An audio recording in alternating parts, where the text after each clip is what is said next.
Hey, it's Midnight Raven, and today we're looking at the Potsdam murder part 2. If you haven't already seen the previous video, I will link it down below. This is the case and death of a 12-year-old boy, and if you want to have more details, remember to watch all 4 parts of this case because each video gives you more details. There is literally no recap for this video because there is so much that I need to tell you. If you'd like to know more about the case, please check out part 1. I will link it. So, True Crime with the Midnight Raven, and this is the Potsdam Murderer part 2. So, Oral Hillary was an American Jamaican who worked as the head soccer scout at a private Clarkson University. He had recently been in a relationship with Garrett's mother. They had met in a bar when she was working, but at that time she was dating a local sheriff called John Johnson. Eventually, she would start to date Oral Hillary and moved into the home with her, where rumors that the children didn't get on with Oral and that the romance would eventually come to the end because of this. 2 days after the murder, officers asked Oral to come to the police station to help with the investigation. He thought he was there to help catch the killer, but once he arrived at the station, he was arrested, stripped of his clothes, a full body examination was performed, he was then interviewed, and the police told him that Garrett was killed and that he was one of their prime suspects. Oral claimed that when Garrett was killed, he had been watching a football match at the university. Then he went to the football coach and spent time with him or her. I believe it was a her.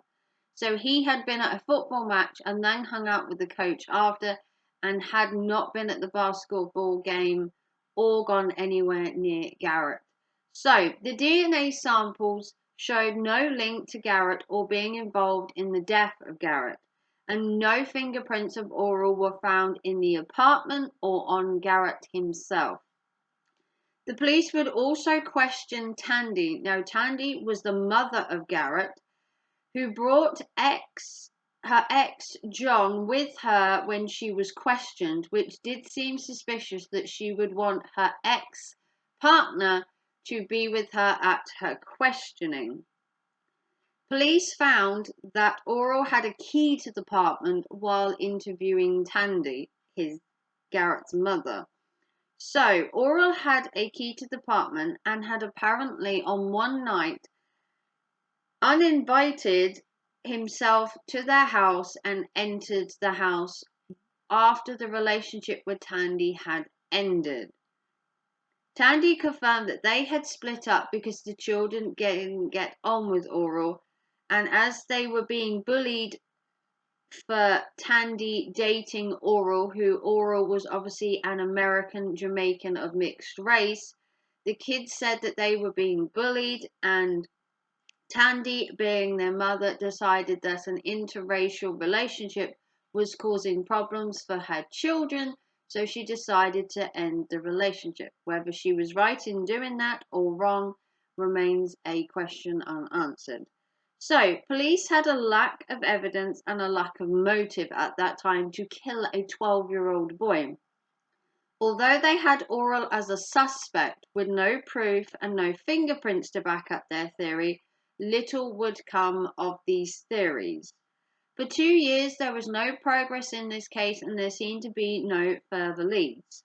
But in 2013, things took a dramatic turn when the case to find Garrett's murder was stepped up by the district attorney Mary Rain. Oral was arrested again in 2014 and charged this time with second-degree murder with a maximum sentence of 25 years. So this is part 2 in this case. I hope you enjoyed this video. At the minute we have Tandy, who is hanging out with John Johnson, Whether their on and off again relationship affects the case will obviously be a part of it. Oral has obviously been proven innocent, no fingerprints, no evidence, and now he's been arrested for apparently secondary murder with little to no evidence that can be found. What is going on in this case, you may ask? And in part 3, we are going to delve into this. So Tandy obviously left Oral due to an interracial relationship that was affecting her children. John Johnson at this time seemed under the radar, but he did seem a person of interest due to being very possessive of Tandy. Oral was obviously arrested and facing a technical life in prison charge for the death of a 12-year-old boy. At this minute, there was little to no evidence he was guilty, had been near Garrett, or even had killed him. So I hope you enjoyed this video and you will join me in part 3. I'm sorry this is such a long case, but there is so many details to get into, and I don't want to do this in a long video because it doesn't give each part of this case the attention it deserves. If you want to see more true crime with Raven, do give it a big thumbs up and subscribe. Click the notification bell so you don't miss part 3 when we're going to delve more into this case. If you want to support the channel, remember PayPal, a super chat, or become a member. And I will see you for part 3 coming tomorrow. Take care and thanks for watching. Bye guys.